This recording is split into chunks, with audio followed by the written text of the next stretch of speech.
This is Chris Markowski and Jenna, Laine from Your Wake Up Call. I want to discuss a little bit today a bit of a point of contention. I got aggravated this past week. I try to be fair in everything that we cover, even though we are very, very critical, and we take a look at a lot of the issues of the day, and we try to break them apart, but we also try to come up with solutions. I happen to be really kind of a bit hot and bothered by the coverage in the mainstream media and almost their, I guess, their desire to create a controversy in regards to Barack Obama and the fact that he didn't attend this rally in Paris. John Kerry didn't go as well, and this attempt to try to stir up something where, in my opinion, there really wasn't anything. Well, I can understand why people wanted them there. It's symbolic, the idea of marching arm in arm with so many of our world leaders. But at the same time, though, when I would say this, President Obama has already said, remember when he didn't want to go visit the border, Rick Perry?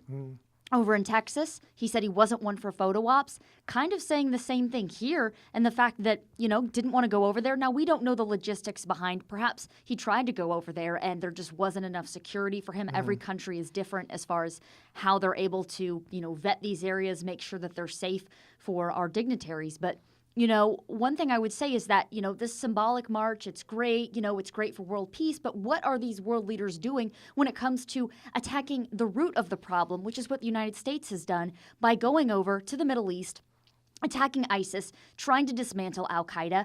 I don't know if any of these other countries are really doing that. The only thing I would disagree with, it's what the president says, but I don't buy it. He loves photo ops. I mean, he'll be happy in a bar playing pool shooting pool, and holding a beer with somebody. It's one thing the president loves. Don't offer him weed there, though. Photo ops. He won't accept that. So, I mean, I'm not buying that. I just think it's a logistical situation as well. I think people fail to realize how difficult it is to get the president from point A to point B. You may want to point to John Kerry, but John Kerry is now in Pakistan meeting with counterintelligence officials. I think that this march was nice. I do. Nice is the word. And, when you describe someone as nice, it's really it's great, okay? It's great for the people there. Oh, it was very moving. But the reality of the situation, it's not going to change anybody's mind. You're not like all of a sudden you're going to see ISIS say, oh, you know what? Because of this march, we're no longer going to be chopping people's heads off and killing and raping Yazidis. No, it's not going to happen. What you have to have done is actually action. All these things are all well and good, but the fact remains that all over Europe, you have no-go zones where the police don't even bother with. They've been taken over by this Muslim extremism, Sharia law, talk about all the female circumcision that takes place there, honor killings. All of these things take place in Europe, and they've chosen to ignore it. I'm not saying that they deserve any of these things that happen, okay? Don't misconstrue it in any way, shape, manner, or form, but if you have a problem, you might want to deal with it. And I can hope at this point in time that this is a wake-up call for the rest of Europe, and they say, you know what, no more. We're going to start cracking down on this, and the latest news is that Paris is mobilizing 10,000 of its military, upping the ante with their police forces and protecting some of these Jewish neighborhoods, but you need to have the same thing happen throughout Europe. Well, and I think, too, there was a hesitation across Europe to get involved. The United States was ready to go forward, maybe not put troops on the ground, but as far as getting involved with ISIS. And we know that these people, they trained under al-Qaeda. They were in an environment that was conducive to allowing these terrorist groups to just proliferate throughout the Middle East. And so what happens when you grant asylum to these types of people, you allow them within your borders, this type of thing happens. The one thing I would also add to this as well is that, if the president were to go over to Paris, does that mean that he needs to go over to Nigeria as well? And we can talk about this a little bit later, and we'll continue to talk about it throughout the week on the program.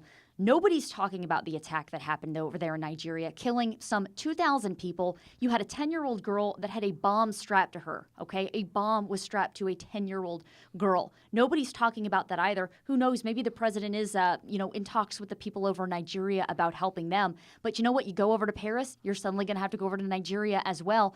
There's only so many places that Air Force One can go to. That's the larger issue is in regards to our foreign policy and how we're supposed to handle these things. Can we be involved in all these places around the globe?